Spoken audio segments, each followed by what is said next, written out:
Welcome back. It's Tim and Julie Harris, and this is our favorite podcast of the week. This is our free form, freaky, whatever we want to talk about Funky, Friday, maybe. funky, exactly, Friday podcast. And this is where we talk about whatever we want to talk about. And usually it's not real estate related because I don't know about you guys, but talking about real estate every single day does have a tendency to maybe get a tad bit boring. In honor of where we are, which is in the Great Smoky Mountains that are at our little cabin, we are wearing plaid. Yes. Yes, The plaid. required It's uniform. it's exactly right. You wearing plaid, oddly enough, looks really strange where we live in Puerto Rico. Does not make sense. I don't think that. Have you ever seen anybody wearing plaid in Puerto Rico, Julie? I haven't. I don't think so. I don't think flannel exists there. You want to nerd out on them a little bit and tell them what the plaid is all about? Well, for those of you who don't know, you notice how all plaids have at least two colors. Most of them have three or four colors. And that goes back to mostly Scottish, but sometimes Irish clans had sort of like their kind of think about like football. Your team has colors, right? So your clan had a signature color. But then let's say Tim's clan, it was red and black, and then he conquered another clan. They added that white stripe to integrate the other families and clans. And that's how plaids get more and more complicated. So I'll tell you guys the funny part of this. So Julie and I were researching because I've got very strong Irish and Scottish roots, and Julie's got somewhat strong Irish roots, mostly German and French. But in any event, we were researching the family plaid because we were trying to find out what it was. So there's a Harris tweed and a Harris plaid and all these other things. But it turns out, and this is the part that she'll never let me forget, that the Campbell plaid, which was that's her family, the Harrises pledged allegiance to the Campbells. So That's right. technically, the Campbell plaid is more essentially had integrated like the Borg from Star Trek, the Harris plaid. So I just always thought that was funny. So the plaids do mean something, and they do have Mhm. historical meaning. Any of you guys from this part of the country, if your family is originally settled in this part of the country, chances are you also have very similar Scotch-Irish roots as we do, and anyone else from this part of the country. So, And like, they do have names. There's a Campbell plaid, ours. There's like the Stewart. There's a Royal Stewart. There's all these right. different ones. So that's kind of something. Maybe have your AI research it and follow your own lineage. Maybe you'll find your own plaid. Yeah, we should test AI with that. Hmm. But when you're in this part of the world, when you're in the Great Smoky Mountains, and you'll run into folks that have been here since some of their families since the 16, 1700s, they still do sport, their old world family colors. And I'm not saying to the point where it's like Hatfield McCoys, but It might truth be in is, some areas. I don't it know. might be in some areas, right? I think the Hatfield McCoys are down in Kentucky, as they say. Okay, and I do have a special guest. So we have a special guest for today's podcast. Look Oh at no. Julie's face. She's going, "Oh crap, what is Tim going to do?" All right, here's our special podcast guest. Ready? It's a blast from the past Oh my gosh. for you guys. I have to grab my coffee with us. Hang For you guys who are watching on YouTube, this is a picture of Julie and I. This is I have to say, Julie's gotten a lot prettier. on. This is from the early 90s, and here's another picture. So this is our first year selling real estate. And our I first, remember that house, by the way. Do you you? too. I do. Yeah, definitely. So, Zickafoos. yep. So that's right. So our first year selling real estate where we sold over 100 homes. And yeah, so there's pictures from our There's proof. proof. Yes. So we are haunted by memories from, 30 years ago, but still, that's pretty awesome. I love it. All right. We had a very busy week, my dear. A lot of Hmm. things to share with all of again, this is not a normal real estate coaching and training podcast. So if you want the normal fare, make sure you listen to our thousands and thousands of podcasts. Speaking of which, we woke up this morning and were notified that our podcast, the normal one, probably not Friday shows, but the normal one is now number 7 in the world in our so in iTunes with podcasts there's different categories, right? There might be entertainment, there might be automotive, there's going to be those types of things. So our specific category is careers. So when I say we're number 7 in the world, do remember that it's in a specific category. In our category, there's like, I think last time I checked, there's 7,500 different podcasts that we're competing with globally. In the business section, in the career section, we're number 7 in the world. So that's pretty cool. And the podcasts we've done over the last couple of weeks have really encouraged a lot of new listeners. Yesterday, Julie, we ended up with 14,000 downloads. The day before, we ended with 15,000, and that doesn't include the folks on YouTube. So the podcast is really going to the next level. And it seems like we're having close to 20,000 agents per day. I have to assume most of them are real estate agents. I'd say 20,000 probably is a realistic number that are listening and watching us every single day. So that's Very pretty, cool. yeah, Hmm. it is. Considering we, or considering the effort that we put into this, which is immense amount of effort preparing all the outlines and all the other work, and seeing the rewards of so many thousands of agents listening to us on a regular basis, I'd have to say it's very rewarding. Wouldn't you agree? Yes, and we do read all of your comments. We might not always mention them on all the pods, but we do notice your Instagram comments and your texts and emails. And sometimes we'll weave that into something we're teaching during the week. And that said, if this is your first Tim and Julie Harris podcast, we're a quick reminder that Monday through Thursday is normal real estate podcasting. It's not the same as coaching, but it is helping you along your way. So there you are. This is not the normal deal.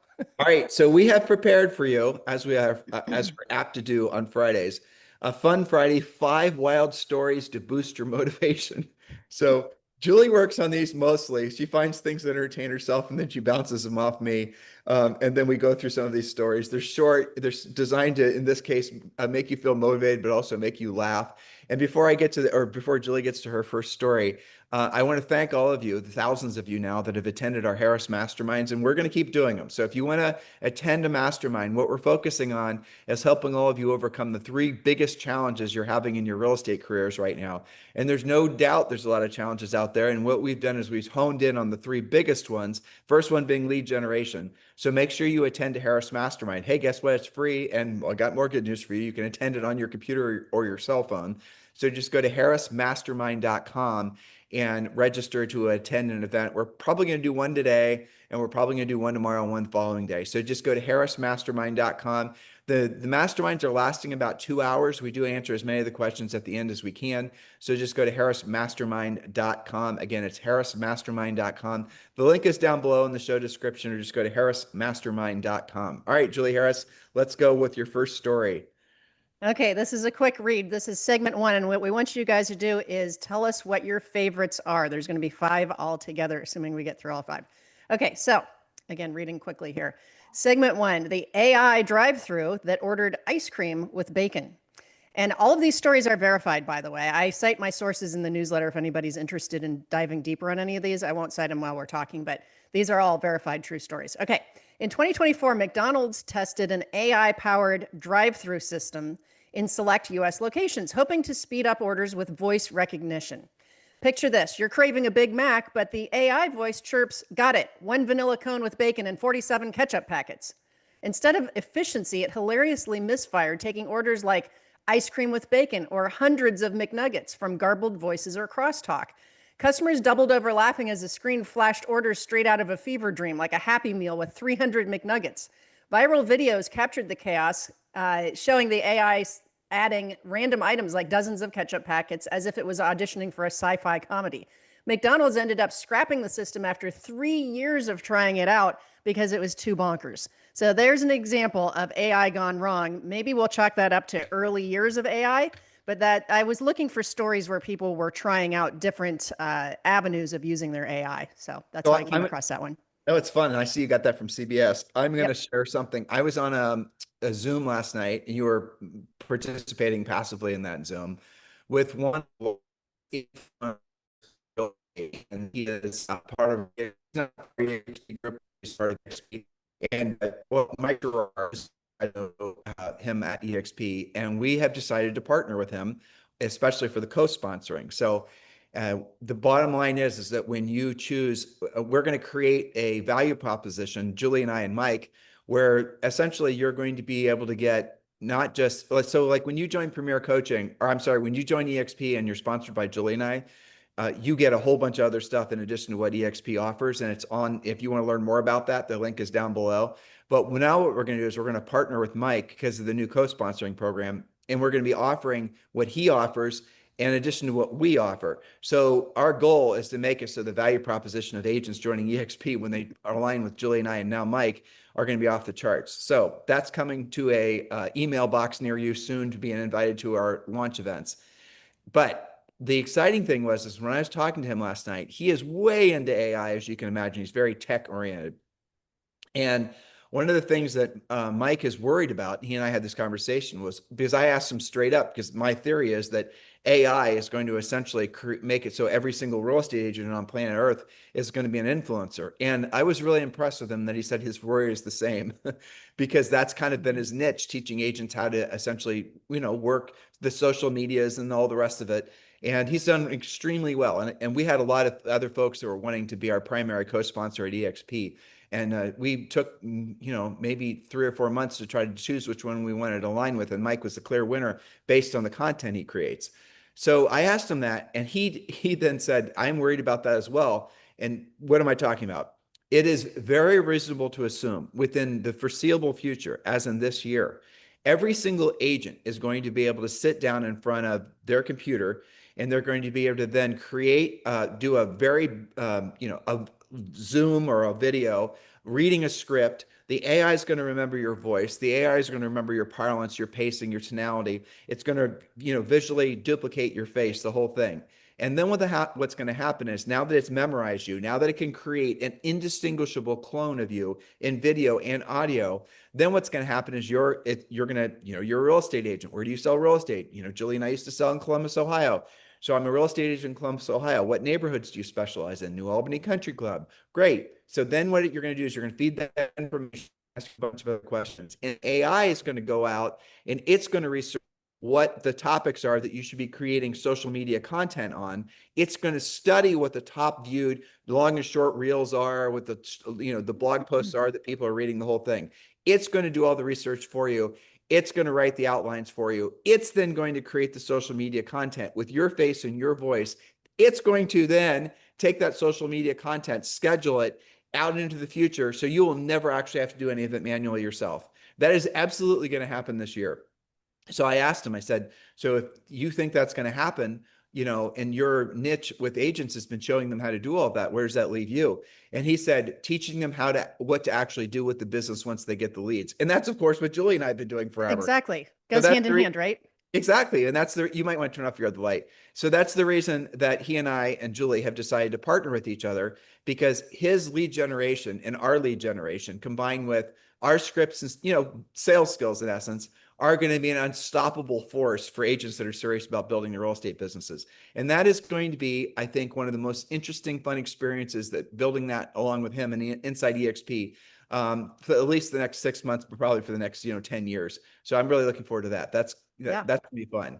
Well, it's because at EXP, Julie and I and Mike are the two biggest attractors or recruiters in the company. Okay. So, there you go. So you're putting our combined efforts in multiple fronts together. I think it's going to be pretty special. Me So too. I'm excited about that. But that is where my mind went when I heard you reading this problem with AI. And that's the AI tie-in right there. Here we are in our cabin. And if you guys pick up any heavy rain noise, it's because it's raining. And you can see over my shoulder. Yeah, it just got real dark. It's beautiful though, isn't it? It is. But just fair warning, we may have some lightning and hail here coming, but we'll make the best of it. How many weather apps, honestly, Julie, do you have on your phone? Well, I have one for earthquakes, one for hurricanes, and one for normal weather. There you go. Don't you? Yeah, exactly. No, I have you. Why would I need weather? That's right. You have your Ask Julie. Yeah, exactly. All right. Segment 2, Julie Harris. All right. Again, I'm reading here, so excuse the light in the storm here. Okay. Segment 2, the otter invasion that saved an ecosystem. In 2023, invasive European green crabs were wrecking California's Elkhorn slough ecosystem. Scientists set countless traps, but the crabs kept on coming. Then sea otters unexpectedly stepped in, munching the crabs like it's a buffet. Imagine adorable otters floating on their backs, cracking crabs like they're at a seafood festival with loud crunching sounds people could hear throughout the area. Researchers heard these chewing noises and realized the otters were like, hold my kelp, we got this. They formed a vigilante snack squad, and the otters actually restored balance naturally. So there you are. And you're frozen in my screen, by the way. Well, we had to take a little pause there because the storm came in and caused our Starlink to decide to take a coffee break. But we are back. So some of you may not have perceived that I had to hit the pause button, but I did. And yes, we were. Julie just read the otter invasion that saved the ecosystem. So is that your favorite story? So now we're through two of them. Which do you like? By the way, if you want to download these stories yourself, make sure you subscribe to the newsletter. Just go to harrisrealestatedaily.com, and the link is down below, harrisrealestatedaily.com. All right, Julie Harris, you ready for the third story before the I next am rolls in? ready to read. All right, go ahead. Okay. So, and this one is on 2 pages, so I'm going to flip pages right in the middle. Okay, segment 3, back to a little AI theme here. The AI sermon that left a congregation speechless. In 2023, a Texas church experimented with an AI generated sermon for a Sunday service, feeding it biblical texts and popular sermons. Imagine a packed church, pews creaking, when the AI's voice booms, "Jesus rebooted the cosmos." The 15-minute speech sounded profound, but spiraled into bizarre phrases like "faith is the ultimate Wi-Fi" and "divine bandwidth." Congregants froze, hymnals dropped, and some bolted for the door, probably wondering if this was a sermon or a tech support call. Others giggled as the AI rambled, sparking a lively debate about tech in worship. It's like your listing app preaching about galactic condos. Pure chaos. So how do you like that one? Oh, that's not bad. I'm not sure how that's a motivational thing. These are supposed to be motivational stories. Well, I think, we all can find some motivation in knowing that other places are frustrated with learning new things. And, look at those two AI stories. One was from 2024, the one about McDonald's, and this one was 2023. So again, early days of AI and how people were trying to figure out, how to use it properly. And it's okay to have misfires sometimes. I have a coaching client that was trying out some AI for lead generation automated responses. And she studied it pretty closely, was trying to do a really great job on it. As it turns out, the way it was set up was kind of running clients off. So back to the drawing board. She's going to tweak it, Well, change some of the responses, and try it again. we had AI that we were testing on our email, and I used Mhm. it for the free trial, and I canceled it because, frankly, I didn't really see the purpose of it. What it was doing essentially is reading my emails, sending or creating responses, and then waiting for me to approve the responses. And I know if I'd done that over time, it would gotten to know me well enough that then I wouldn't have had to approve the responses. But I have to say, it was signing me up for all kinds of appointments. It was scheduling Oh, me. yeah. It was like, I'd have a rando email from somebody and it's like, sure, let's go ahead and schedule next Wednesday at 3 o'clock or at 4 o'clock. Be better. I'm like, nope, we're not doing that. So Interesting. it's important. I mean, we're sort of the recurring theme in a lot of our podcasts of late, Julie, have been about AI. Hmm. And I want to sort of calm people's nerves. Uh, it makes sense that as an entrepreneur, which you are, a business owner, which you are, that you're going to want to make sure you're using all the latest technology and you're going to want to make sure you at least have a good understanding of how to use it. But the way, in our opinion, people are thinking about AI is completely wrong. So our brains are thinking that the AI is going to operate essentially like current technology does. So for example, if you're a Premier Coaching member, you want part of our Premier Coaching thing, there's an app you can get. And so you can have Premier Coaching on your mobile phone, so you can get access to any of the content that's in Premier Coaching on the app. And so your brain is tuned into thinking, well, if I want something, I'm going to have to put that app on my phone, right? So an app is just nothing other than just a mini website software, the whole thing. AI, and so what you see now is a lot of agents trying to fit in, a lot of technology vendors trying to fit in that way of thinking into AI. So they're trying to merge the concept, the known behavior that people are willing to pay for apps. This is really where it's coming from. I know that people will pay $19 a month for a certain app that does a certain thing, and I'm going to call it AI. And so they're trying to infuse the known behavioral patterns of apps and how people consume technology. And they're trying to fuse it with AI. And I'm here to tell you that's completely and totally and not how it's actually going to work. Because the idea that you're going to have to load a bunch of apps on your phone and learn a bunch of new software apps and all the rest of it is the antithesis of what AI actually is. And so that's good news for all of us. And I'm going to tell you why. Because what's actually going to happen is like that email AI app was trying to do, it maybe had I given it more time, it would have done a better job at it. I'm sure it would have. But ultimately, what's going to happen is AI is going to manage all aspects of your business and your personal life to the extent that the time that you spend more, all of us spend more time managing the stuff that's there to manage our businesses and our personal lives. AI is going to manage all of that. So, like Julie today, okay, you got up, and Mhm. you sat down in front of your computer, you had your morning coffee. I made it for you. You're welcome. Thank you. And you immediately logged into it and amounted to on your phone and on your computer a bunch of apps, and you're checking to see if all those apps are doing what they're supposed to do. Maybe Mhm. I don't know which ones you logged into, but so right. I mean, what did you Yeah, do? yeah, absolutely. Sure. You're looking at your email, you're looking at your Mhm. schedule, you're probably checking, a banking app, you're probably checking a All schedule. that. You Yeah. said that, all that, yeah. Mhm. So those are all the different places and the whole bunch of other places too. Maybe some of us personal and she doesn't want me to make fun of her for being on Etsy this morning or whatever, or being on Amazon and buying Zoe yet another thing that she probably will never use. Mhm. But the point of it is what AI is going to do is it's going to manage all of that for you. That's the way to Mhm. conceptually think of it. It's going to be Like like all in one place, right? not, yeah, one place, but it's like a super manager. So if you, Mhm. Julie, if you had a super assistant, let's say, like somebody who you didn't even have to talk to, you didn't have to ask if it was done, you didn't have to hold them accountable, you didn't have to do any of that stuff. It was just done. So Sure. every single day, all the things are just automatically getting done. And Mhm. you were just telling me you were communicating with someone that's doing some landscaping work for us at our home in Puerto Rico, right? Yep. The Mhm. AI is going to manage that to a certain extent.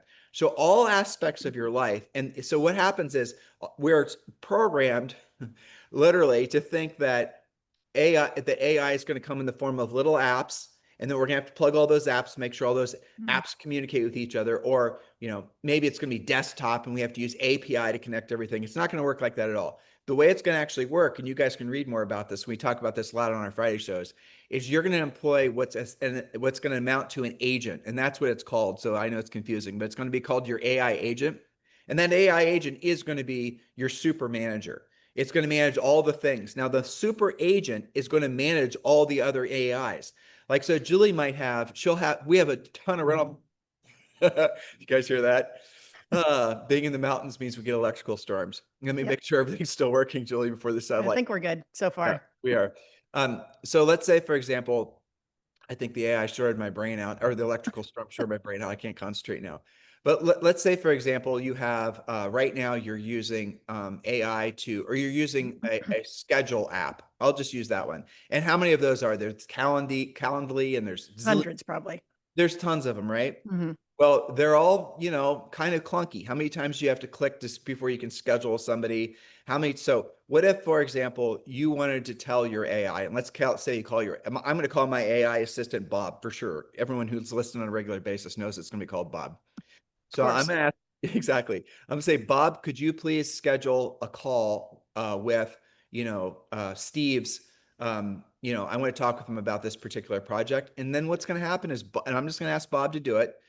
And I'm noticing I'm being very polite with my AI and saying please and thank you a lot, which it probably doesn't care about. But I figure that if one day AI is going to be running our lives, you might want to have a Should probably track. have a decent relationship with it. You don't want to be rude. Yeah. So in any event, then Bob, my AI, is going to contact Steve's AI, whichever Steve's AI, and they're going to communicate. They're going to do all the scheduling. And then the AIs are going to talk back and forth. Well, what is it that Tim wanted to talk about? Bob might, then communicate back and forth and they're going to work it out. They're going to say, well, based on this past project, remember a super assistant. So that means it's going to get to the point where you're going to be able to essentially just show up for your call. Maybe it's going to be a Zoom or whatever. It probably will be a Zoom, and you're going to have your conversation, and the AI will have already organized everything. Now, the AI is going to be listening to the Zoom, as you guys know, it already does that. It's going to be taking notes. It's then going to see what the action items are. It's going to organize the action items. And here's the badass part, and this is already happening. It's going to get the action items done. Okay, so Steve, we're on our meeting, right? I need to get you this plan, this list, these pictures, whatever it is.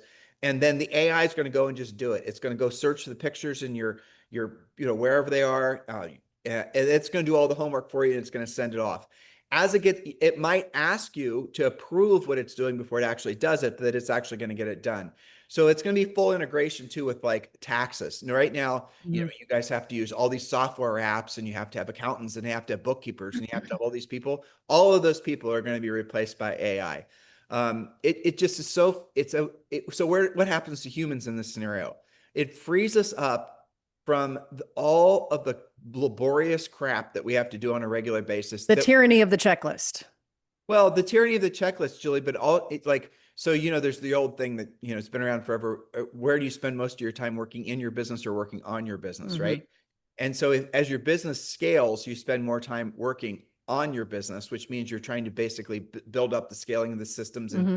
manage the managers and trust but verify the whole thing. Well, the AI is going to replace the need for all of that, which means you're going to be given the opportunity to work more in your business. Now, that's where some people are going to have, and I already see this happening, especially in the real estate industry. People are confused by that. If I want to build a business, my job is to delegate everything. My job is to hire people, train them up, scale it up, Dale. Mm-hmm. always upgrade my apps and my systems and my everything. Well, if the AI is doing all that for you, what is that going to leave for you to do? Yeah, I'll tell you what's going to leave for you to do is have high quality conversations with potential clients. Learn how to really have meaningful, impactful conversations.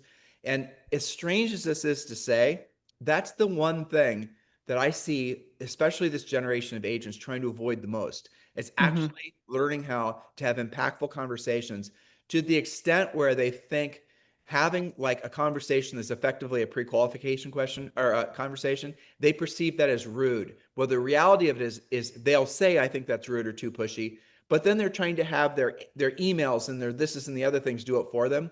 They just think they somehow have been fooled into believing that having less actual contact with humans puts you in a better position when it comes to actually helping people and making money. So there's going to be a complete twist of what's going to happen in the industry because of the fact that everyone's going to be a peer as an influencer, because of the fact that all that stuff is going to be completely ubiquitous, because of the fact you're going to have these really high level, high quality AIs running all aspects of your business. You want to run you take a new listing, you're going to load it up. The AI is going to write the description. The AI is going to go to property records, find out about all the information. The AI then is going to launch a new listing campaign. AI is going to use, it will maybe pull pictures that are in the public domain that it can use, or you're maybe have to have someone take pictures. We'll see how all that works out. It's then going to essentially do all the marketing, all the advertising, making a standalone property website, emailing your database, doing all the things that right now you have to pay people to do or do yourself.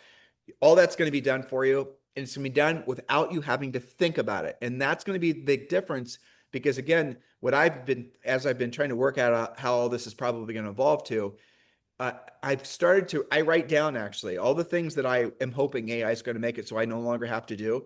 And even at our level in our various businesses, I'm still having to manage the managers. I still have to look at the KPIs, like, the key performance indicators. And Julie, you do this too, with Sure. assets or, all the things. And Mm-hmm. what if you have AI now that's monitoring all the KPIs for you? And when it sees something out of whack, it's going to find out why it's out of whack. It's going to find out like, our sales this month for Premier Coaching were up or they are down, or we had, this thing happen or that thing happen. It's not just going to tell you, it's going to ask, it's going to research why it's happening. And Mm-hmm. if, oh, it turns out this link was broke, or it turns out this page wasn't loading as fast. It It'll turns, brief you like I discovered this. I went deeper based on my research. Here is what is happening, and here's what I'm doing about it. Right. yeah, exactly. Instead of you having to do 17 different steps, going many different directions, and trying to cobble together what the heck's going on, Right. it'll do that, and it'll probably do it in like what 5 minutes or something. However long it takes is what it Yeah. takes, but it'll happen instantly because these are all very basic, very Yes. laboriously, time consuming things. And so you're going to be able to have very quickly, you're going to be able to scale up in a very, you'll be able to set the tone. I don't know how much you guys have played with the different AIs, but like Grok is a little bit sarcastic, which is awesome. But you can set the tone for how you want your social media to be.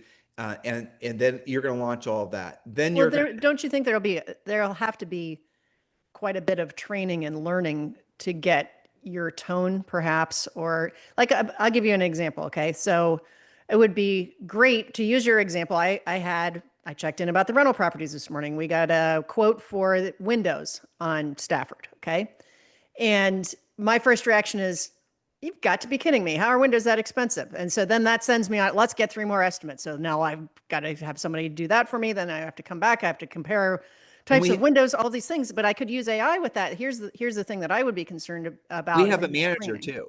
Just Yes. worth noting. We have Yeah, a property manager. The property manager has been doing the work, but pushing the real thinking off to that's Julie. right. That's Scheduling what it and she's all those things, but still I'm the one writing the check. So I'm going to look at this stuff. Right. So my thing with that, if an AI was doing that, is I would have given it some rules, like compare estimates, and is that a reasonable price per window, and where do you draw the line? Like, I'm not going to allow the AI into my bank account to just pay its favorite window guy. You know what I'm saying? Like, it can schedule all it wants to, but I don't want to log in and have it brief me saying, oh yeah, we just spent $10,000 on Windows. You're welcome for me getting it done. Like, you've got to have some guardrails, I think, and that's in the learning process. I think part of it is people shouldn't expect to just start using it today and have the exact results you want. You can see that from our stories, right? For example, the sermon story, they fed it great sermons and biblical verse, but what did it come up with? Maybe they didn't give it enough guardrails of what they intended. And maybe version 20 is going to be perfect. So I think that we're like in that in between zone. What do you think about that? No, what you're saying is basically right. But what people are not understanding is as it's happening. Julie, do you It's remember? happening now. That's true. It's happening now, and it's happening really fast. Like when you remember when consumer internet came online back in the late 80s, or late Mhm. 90s, and everyone was trying to make websites, and everyone was trying to figure out what was going to happen. All people Mhm. underestimated it by 1,000 billion%. It's Sure. nothing like what's happening now. And so Mhm. again, the problem humans have in general is they think the future is going to be like the past, but only the past in which they've experienced, right? Right. That's their only comparable. Right. People don't, Yeah. generally speaking, they're not able to use information that's outside of their own Yeah. timeline. And so Yeah. that's the reason you see a lot of these people that are prognosticating what's going to happen with AI based on their own experiences. And most of them are our age, and they're Yeah. going back into the 90s, and they're going back into the tech boom, and they're going into these other things, and they're saying, well, how did it happen then? And you can hear them when they're talking. I remember back when blah, I blah. know. Anytime the sentence starts with this time's just like that time, you're going down a wrong historical path, I think. Yeah, and it's so where do we get our information? Julie and I are listening to a ton of podcasts, but we're also doing a lot of like um, if you can accept the fact that that the things are going to change, the AI is going to change everything. What does that actually mean? Like, what does it actually mean to have? And then you let your mind free, and you got to cut the ties of how things are being done now, because it's just going to be demonstratively better in all meaningful ways. By the way, you said something funny. I don't know if you remember this. Hmm. Do you remember how we ended up with Stafford? That was a guaranteed home sale deal. Right. So that was a Yeah. guaranteed home sale, Dale, from like 19, probably, I don't know, maybe 2000 or 2001. 98 or 9, Yeah. probably somewhere in there. Yeah. We teach you guys how to do that in Premier Coaching, by the way. And the way we Which, did it, which, when you put it that way, now I see why it needs windows. yeah, dude, that house is old. That It house is is probably old. from the 70s. Yeah. Yeah. It needs windows. By the way, how much were the windows? The current estimate is 4,800, but that includes a big sliding door, so it's probably okay. I don't know. Are you really complaining? Are you really complaining about 5 grand for windows for that house? Hey, I'm getting different estimates. Well, our manager is doing that for us, but especially, we use some of the same guys on our rentals in certain markets, like most of them are in Columbus. So I use the same guys, but you know how it goes. You don't want them to take your business for granted. You want them to know that you're still getting estimates. It's just good business, See, I don't need AI for our especially property if I'm not management. the one doing it.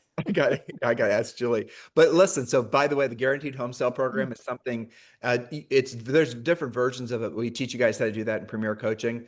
The gist of it is that if someone's, in the way that we worked it back when we were using it, is that if someone's moving up to a home that we have for sale, so we have a listing, and they want to buy it, but they have a home to sell, we'd guarantee the sale of their home. I think we would guarantee the sale of their home in 120 days, or maybe it was 90 days. No, it was It 60 was, days. it Or was we would 60 buy it. days It for was 95% of its market value.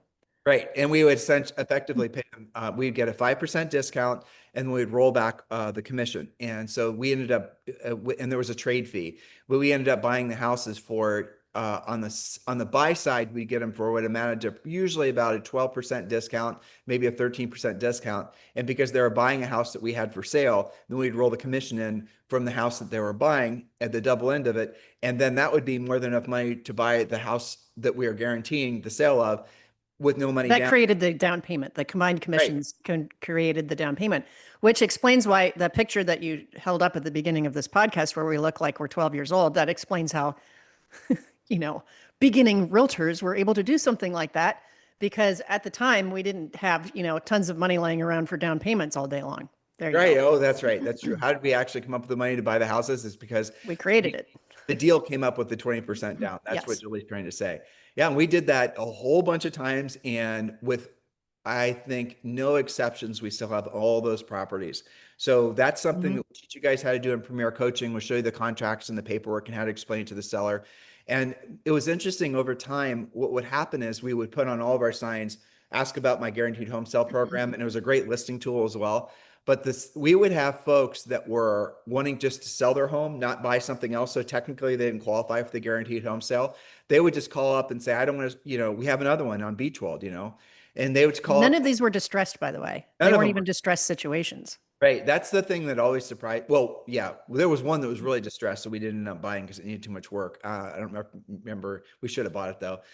But in any event, so the moral of the story is that a guaranteed home sale will, generate all kinds of interesting transactional volume for you. But what you should really be thinking about is how to use it to buy your own real estate, because over time, that house on Stafford, I would have imagined, has appreciated by 500%. Probably. Yeah, 500%. So you're and right. And as we hopefully have been making clear to you guys, we're definitely at the beginning stages of what's going to be a 25-year real estate boom. If you want to research that more and use our notes, just go, frankly, you can look at iTunes or Spotify or Stitcher or YouTube, or just Google Make Housing Great Again. And you'll find the series of podcasts we did with our predictions, all of which are actually aligning in the exact order that we thought they would happen, including what appears to be the release of Fannie Freddie from the conservatorship that seems to be happening exactly when we predicted, which is in June. So I don't make this a podcast about that. Make sure you do that homework yourself. But moral of the story is that Make Housing Great Again, whether that's what the administration calls it or not, I don't know. That's what the name that we liberated, obviously. But it is what's going to happen. There's going to be more mortgage availability. There's going to be more sales velocity. We're finally going to pick up sales off the bottom of around 4 million home sales per year. And it is going to feel very much like a real estate boom again. If you don't believe me, listen to our past podcasts, Make Housing Great Again. All right, Julie, let's go on to your next story. All right. We always like animal stories. So here's one for you. The dog who refused to end his walk. In March 2025, a golden retriever named Joey, great dog name, right? Went viral with over 35,000 views on Instagram for dramatically refusing to go home after his walk. Picture Joey, the fluffy golden retriever, sprawled on the sidewalk like a furry pancake, refusing to budge. His owner tugged the leash, begging, while Joey's like, nope, this park is my kingdom now. I'm not going home. He'd drag himself backward or even flop over, drawing a crowd who cheered like it was a doggy in the doggy protest. Dog owners flooded the comments with similar stories proving Joey's stubbornness stole hearts everywhere. It's the kind of persistence we'd secretly admire in a client who won't quit. So there you go. There's the tie-in. Don't give up. Be like Joey. So what happened with Joey? They just leave him there? I guess. I don't know. There She's wasn't an still end to there? the story. He's probably still there. Maybe we What should was go to that? Instagram and look up Joey the Golden Retriever and find out. Julie, during COVID in Seattle, what was that town that basically people took over and they called it something? You remember that? I can't remember. I know what you mean. I can't Maybe remember that's what the brand Maybe name. that's what Joey's doing. He's starting his own new town someplace in that park. Golden Retrieverville. Yeah. Yeah. So there's your Okay. So animal story. so what story so far is your favorite one? Let's roll right to number 5. And this one's called The Frog That Faked Its Own Death. All right. So in 2024, remember all these stories are true and verified. Scientists in Peru discovered a frog species that takes playing dead to a whole new level. The tiny Peruvian frog is the ultimate drama queen, flopping like it's auditioning for a Hollywood blockbuster. When threatened, it flops dramatically, contorts its body, and even oozes a foul smelling liquid to mimic a corpse, fooling its predators. A video of this theatrical performance went viral, earning it the nickname Drama Frog. Scientists were stunned, but they thinking now that it's Oscar worthy. It's like staging a listing with flair so bold that buyers can't resist. So there you go. That's my other animal story. I stayed away from octopuses this time, but maybe next time. You know what? Have you noticed that the stories about aliens have really dried up? There's no new alien stories. I got my Google alert set up and nothing's being discovered. Yeah, maybe they're being suppressed. I don't know. We'll see. Yeah, who knows, right? I'll have to search for maybe next Friday. And also, prequel, we might be sharing an Appalachian legend or two. We'll have to see. That's one of my other rabbit holes that I'm going down. Julie bought a book called 30 Famous Appalachian Ghost Stories. And we were Yeah. going to read those to Zoe every night. And she's so funny. She thinks she's so tough, and she's like, scared. I'm not scared. Yeah. And then we start reading her one of these stories, and then you can just watch her little face get more and more scared. And then the next day, she'll basically say how she never wants to hear one of the stories again. Yeah, exactly. They're settling in. But I'm going to have to pre-read them to, just to make sure that they're appropriate and fun more Well, than scary it and is creepy. cool, but Julie, it is cool around here. This little part of the world, Appalachia, Smoky Mountains, has Hmm. so much unique culture that if you don't actually take the time to try to learn, you're missing out on so much really amazing history. And Hmm. so just to put it into perspective, um, America was, let's just say, discovered, though not really, and the whole Plymouth Rock thing back in the early 1600s. Well, there is evidence and proof around where we live, in our little, part-time cabin here, of Europeans that were here. Julie, would we find out like the 1300s or the 1400s? Like 1400s, yeah. They actually Right. found, Way earlier than people think. right, Spaniards and all the rest of it. And so if you start doing some history or start studying the local history, they will tell you, and you can read about things that you will never find in a normal history book. And some of it's really, truly bizarre and amazing. So I'll share with you guys something. It's kind of my contribution to Julie's Freaky Stories. Remember, you're supposed to be voting on which one you like the best. So around here, it is thick with stories about witches. Hmm. Okay. And I'm not really sure where in European history that comes from. And I have to think it probably has to do with the fact that when this area was getting settled originally, wherever even settled means, that there wasn't, obviously, you couldn't go to CVS pharmacy or whatever. So the whole cult, and maybe it was a combination of the witches from the Indians that were in this, Native Americans that were in this area. Who knows? But to this day, there is a strong vein of stories about witches that still live in the woods here. Well, there, about the blue color for the porch roofs, right? Yeah, yeah. Tell them the whole That's thing. why that's called, there's a lot of different versions of that, but it's called haint blue, HAINT, which really is haunt blue, if you want to look at it that way. It's a collection of pale shades of blue green. And we do see those. In fact, on our way to the grocery store, there's several houses that it's not just the ceiling of the porch, but it's also the roof color.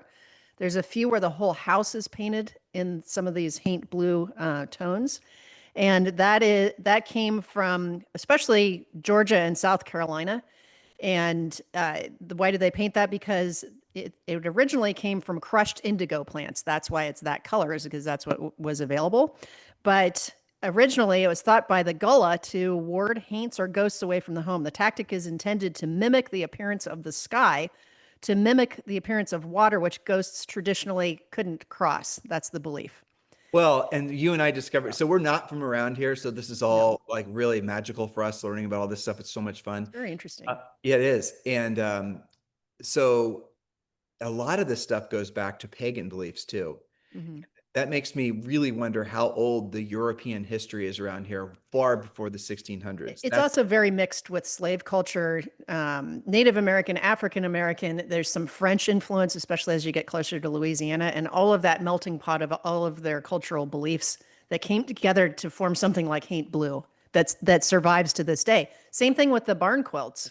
I Yeah, think we tell them talked about about that. that. No, Did we no, talk about we that? have, but it's very interesting. Yeah. So you can look this up. I have a book about this, but you can look this up online. They're called barn quilts. If you live in the South, you probably have seen these. And in fact, some people say it originated in Ohio, where we are from.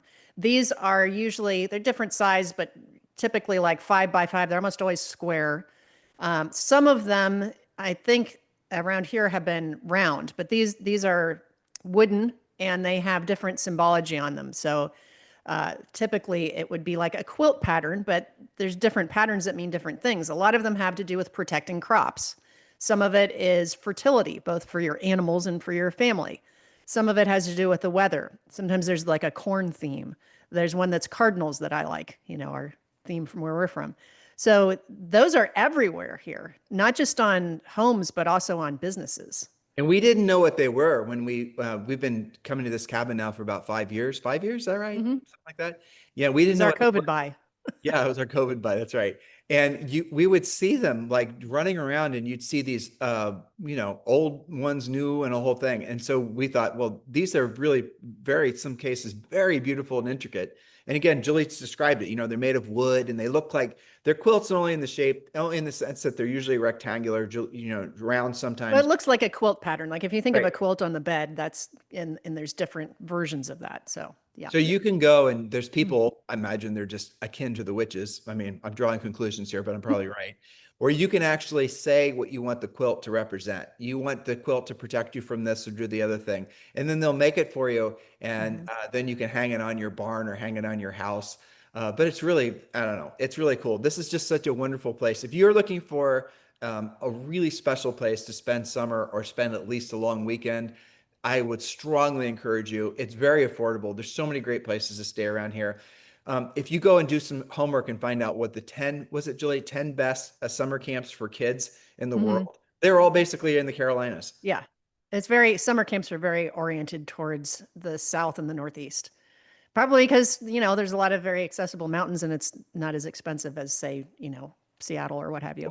I imagine, Julie, it has more to do with the tradition, And right? the traditions. And Yeah. yeah, it's very, it's funny because we spent half our podcast talking about AI, but everything we're talking about now is very analog and old school, and I think that I have some notes for a future Friday show about some return to the reverence for the basic traditions and things that are offline, IRL types of things, like, the return to barbecue cookouts that are not AI driven and summer camps and things like that. I looked at several summer camps for Zoe and every one of them sold out. They've got waiting lists.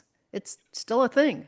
You're making my brain swing back to AI, and I thought Sorry. I hadn't formulated this, so if I stumble as I try to get this out of my head, then forgive me. But has there ever been, Julie, anything in your life that you've experienced that was a burden that you just sort of normalized and got used to, and then when it was finally gone, you've had this massive sense of relief? I can think of quite a few things as I'm saying this, that you didn't realize how much of a burden it was. Like, has there ever been, had it ever been, you understand what I'm saying? Mm-hmm. I'm thinking about different examples. I don't know. I'd have to noodle on that. What are Well, yours? moving to Puerto Rico, there's Yeah. Well, okay. That's a big category right there. there's a big, so when we moved to Puerto Rico, there were so many things that basically all of a sudden you don't have to worry about. Some of the things you had to worry about if you weren't in Puerto Rico, we don't need to talk Well, about I mean, weather in general, even if it wasn't Puerto Rico, getting out of winter. Okay, there you go. winter. Yeah. That's a huge category, right? So, there are people, I talk to Puerto Ricans about this all the time. Like they have no concept of having a winter closet and a summer closet, winter tires and summer tires, and having to check the weather to see Well, if you can do anything today because maybe the roads are ice. let's Like tell this. that's a Let's tell huge burden. when we moved out of Ohio, and what year did we move out, Julie, of Ohio? 2005. Okay, 2005. We moved to Las Vegas. This is pre-Zoe, and we also had a little condo in Laguna Beach. So the Laguna Beach place we go to occasionally. But it was funny for probably the first 2 or 3 years. My brain and body was so conditioned to expect fall to be followed by winter. So I Yeah. remember when Julie and I would go on walks and whatever, especially in Laguna, everything's on a hill. And I remember thinking, how the hell are you going to get your car up there in the snow?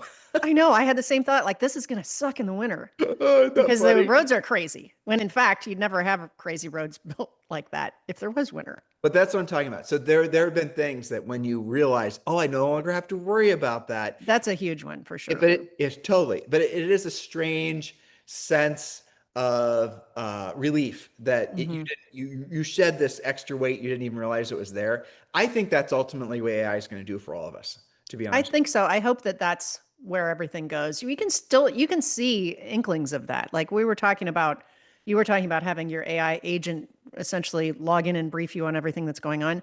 I don't know if you would call this AI or not, but we use and recommend to our coaching clients using Monarch to track all of your different investments and your money in your accounts.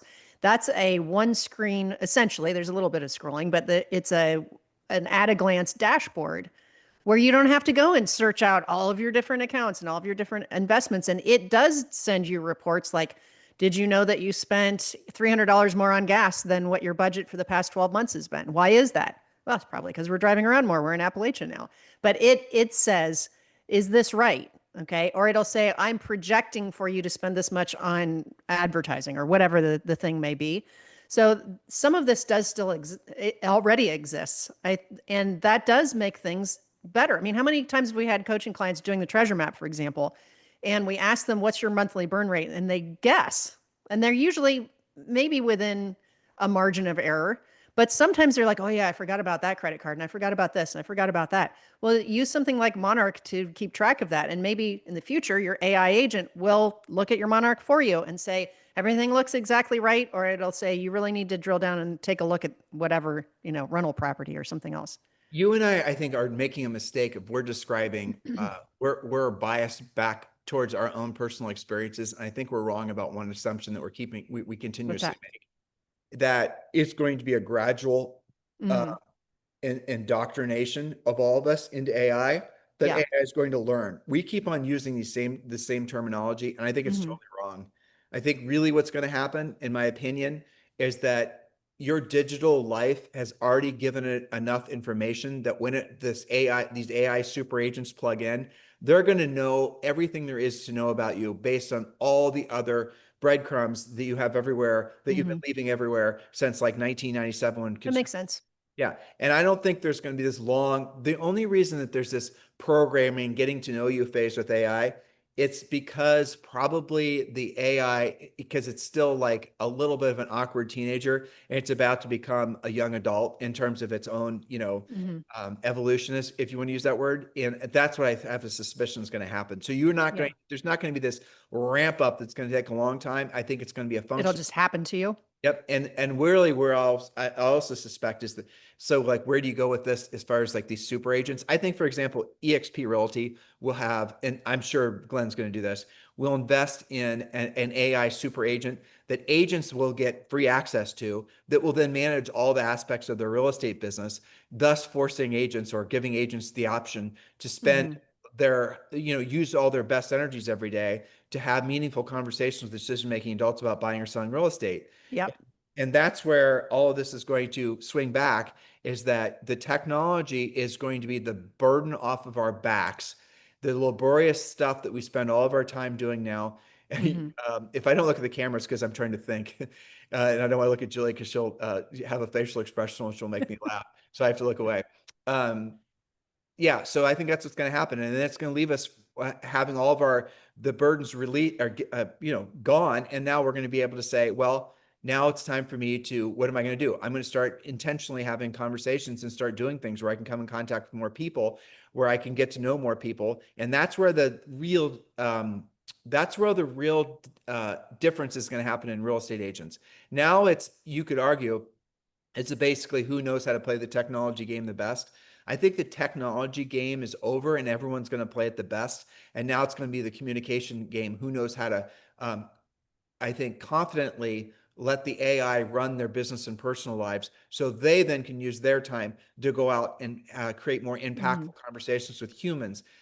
One of the things that technology is creating is a generation of people that don't know how to communicate, don't know how to That's 100% right. I've talk. had actually several, a surprising amount of coaching calls, especially with newer clients, that a combination, I'm still working on my theory. So if I'm, you know, trying to struggle to put all these thoughts together, it's a combination of having been a hermit during COVID for 2 years and plus technology enabling you to be a hermit for a few years. And I've had quite a few people, even now, several years by all means, pulling out of COVID, who have said to me that they feel like they really lost their sense of communication, connectedness, and their confidence in being out in the wild amongst real world humans. And I think maybe some of that is some long tail unintended consequences of the lockdowns that we're only starting to see, even though everybody feels like, okay, that's over. We're done with that. I think that it really did affect not just the kids, but some people. And I have to say that it seems to have affected my more extroverted clients a lot more because like you and I are natural introverts. Like we have no problem being in the cabin for the whole summer, right? That's not a We big, see like one person maybe a day. Yeah, and we're pretty cool with that. But imagine that like you're a real super people person and you were locked down for a couple of years and you got used to doing everything over Zoom or text or whatever. That's a lot of months in a row of a different habit than is natural to you. And so there are things that we're doing with Premier Coaching and certainly my one-on-one clients that are bringing people back out into that one-on-one environment, into face-to-face. And, you know, even if that's just like go to your farmer's market this weekend and say hi to everybody that you know. Or Get don't out know. of your Yeah. cave, right? And I'm surprised that 2 or 3 years later, post COVID, and I think some of it is because technology enabled us to do that. Because who even knew what Zoom was before the pandemic, right? So I do think that there's going to be a bigger need. Like, let's say that you have all of your AI agent is doing everything. They're doing your transaction coordination. They're communicating. They're doing some lead follow up for you. They're setting up your listing presentation. You still have to show up. You still have to have communication skills. I mean, this is one of the reasons why my article that I did for NAR a few months ago about modern manners, that was a really popular article. And I thought I was the biggest nerd bag in the world to even care about this stuff. But it was a result of having, coaching clients say, hey, what's really appropriate in this situation in the real world? I have a client right now chatting me for an emergency call because she's got some real world situation. We all have to deal with, in spite of, or maybe because of all this great AI that takes all that burden off of our shoulders, as you said, all the crap that we don't want to deal with. We still have to do business face to face and person to person, at Well, least for now.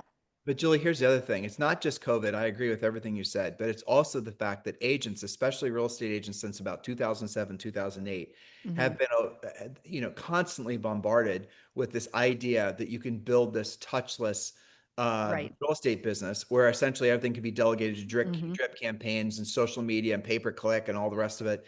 And you never actually, no one other than us and maybe a couple other people, I suppose, Mm-hmm. have been telling the agents the truth that the real money is always being made in the personal contact. That's the truth. That's true. I And mean, the proof that you need is to look at your past, say, 5 to 10 transactions. Where did most of those come from? I can virtually guarantee you, as you can, Tim, that they're probably people who already knew you, or they were referred to you by somebody who knew you, or knew of you. Some of them, yes, are expireds that you didn't know until now. Some of them are expireds that are remembering that you exist and they should have listed with you in the first place. But most of the time, there's some kind of a personal connection.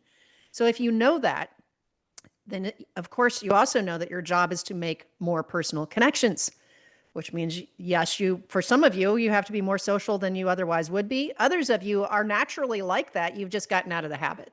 that's right. And that's for the reason that we're excited about it because right now, as we are all crossing this bridge together, the ones that are really succeeding are the ones that are not struggling with the accepting the fact that all the little sayings that people used to say, about it's agents that know how to use technology are the ones that are going to run the markets and the teams are going to run the markets and the social media and all that stuff is all those thoughts are nice, relevant thoughts that aren't really relevant or were relevant, aren't really relevant now because AI is going to make all that stuff ubiquitous, normal, nothing special about any of it. And the agents are going to have the advantage of the ones that know how to have meaningful conversations that are not about Mhm. themselves, that are Yeah. designed to show, a lot of you guys are going to have to learn. Maybe I've talked to adults all the time that are, don't know how to have a conversation. All they want to do is talk about themselves. They don't know how to ask questions, those types of things. And if you read Julie's article about manners,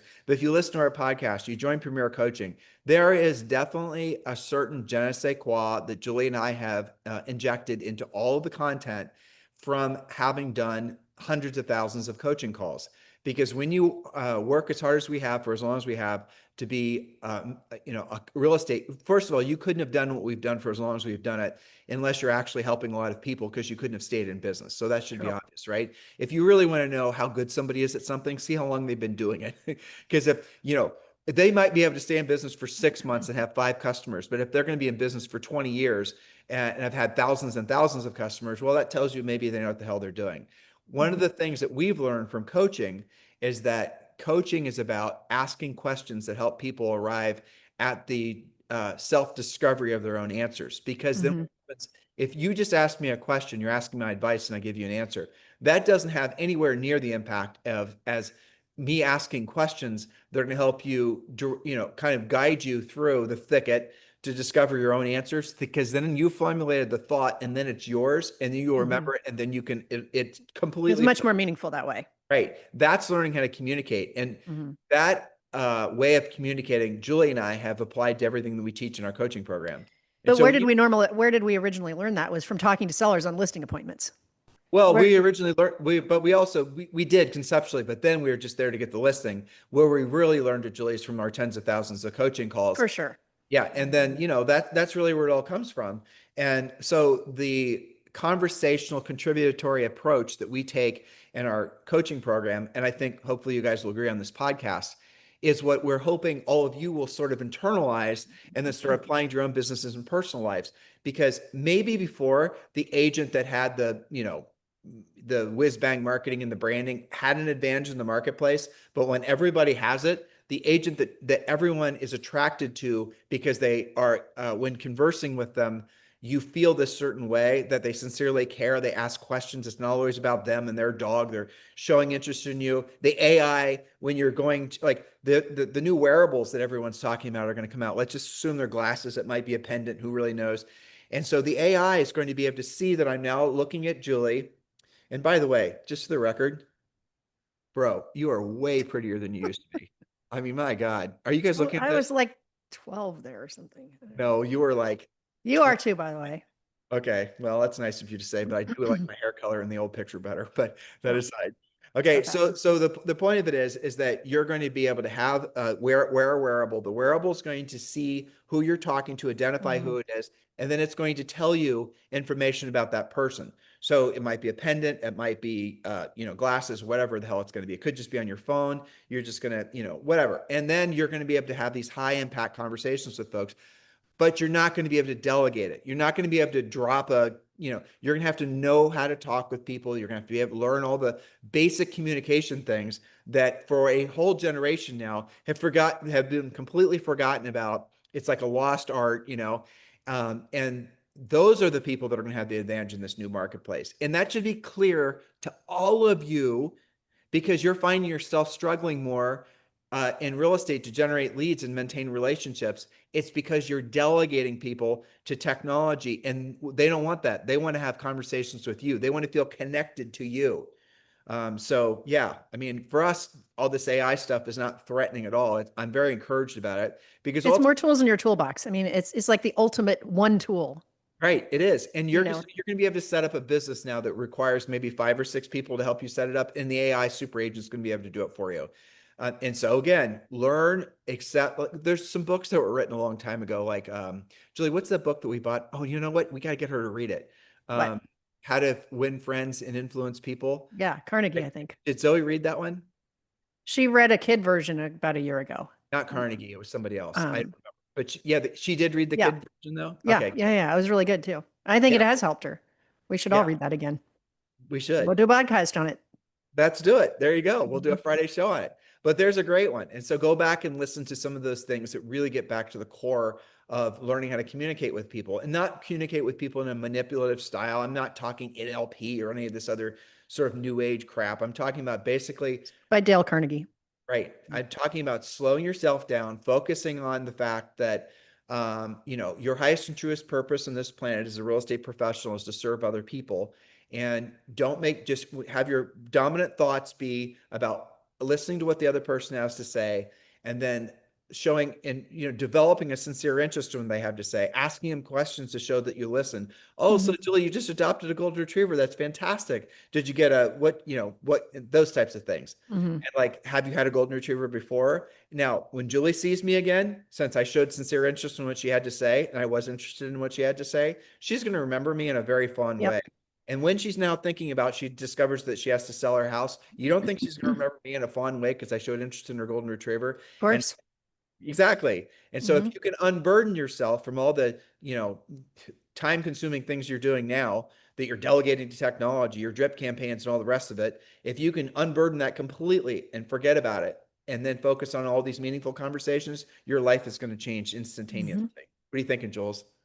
Yeah, well, I mean, as a coach, my other job besides podcasting and all the rest, I do look at, I am studying and we're always upgrading our scripts and making them modern. And, we did the manners thing not too long ago, but there's a lot of things out there right now. Like I watched a video this morning about from a communication expert, and it was a tiny little lesson. And the lesson was how to make small talk.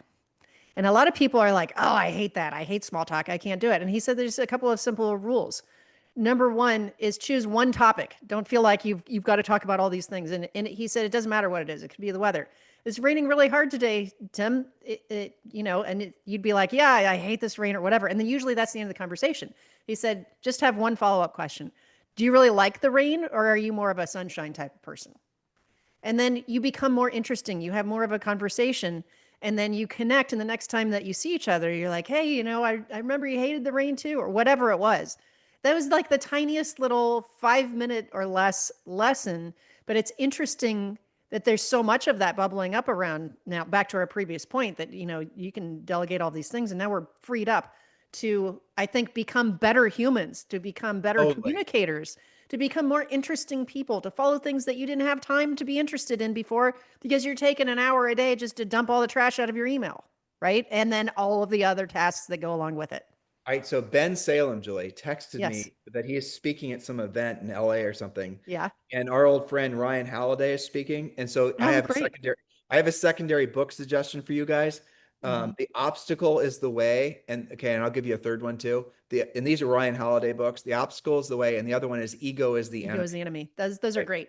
So your 3 reading books for this weekend, you can get them on audio, and Ryan's books are very short, is The Obstacle is the Way, The Ego is the Enemy, and How to Win Friends and Influence People by Dale Carnegie. The first 2 are by Ryan Halliday. You get all Holiday. books. HL. Oh, sorry, Holiday. So you get these books and you're going to start basically tuning your brain to a different frequency. And boy, that sounded woo-woo, forgive me. But what's going to then happen is you're going to find yourself being more calm, frankly. Yeah, You're going those to are find great yourself being suggestions. more in alignment with yourself. And that's a really special place. And once you have that emotion, you have that feeling, you're going to realize the power that you have when you're in that state, because you do then slow yourself down. You lose a lot of I think, the anxiety that people have just normalized. And then you can start connecting with folks. And the first time you do it, maybe you're going to be at the gym, or you're going to be at the grocery store or whatever. And you still all of a sudden connecting with somebody, and it's going to come from it's going to come from an innate nature inside of you. And then you've connected with that person. That's something that a lot of people have never really learned how to do. Like some of you have no clue what I'm talking about. Learn it. Understand that there's a whole layer of communication. And if you want to know where the superpower is going to be, where it is, it's always been, by the way, is knowing how to connect with that within yourself, and then connect with that same, I think, higher state within other people as well. Does that make sense, Julie? Yeah, it totally does. I mean, I think that's something to be excited about. Me too. You Yeah, know, definitely. And all this, the modern life has probably distracted us to the point where, hugely. It's going to be like what you said, that giant cloud lifted off your shoulders that you didn't even know was on you. yeah, I agree. Well, so you know what? This is a nice, lofty place to end the show. What do you think? That's the pod. So from the top of the mountain, the middle of the Smoky Mountains, you guys have a fantastic weekend. And your homework is to get those 3 books. If you've not registered yet for the Harris Mastermind event, it is online. We're doing one later today. Make sure you just go to harrismastermind.com and register. In the meantime, thank you for keeping this the #1 daily listened to podcast for real estate professionals in at least the United States. Have a fantastic day, and we'll talk with you on the show on Monday.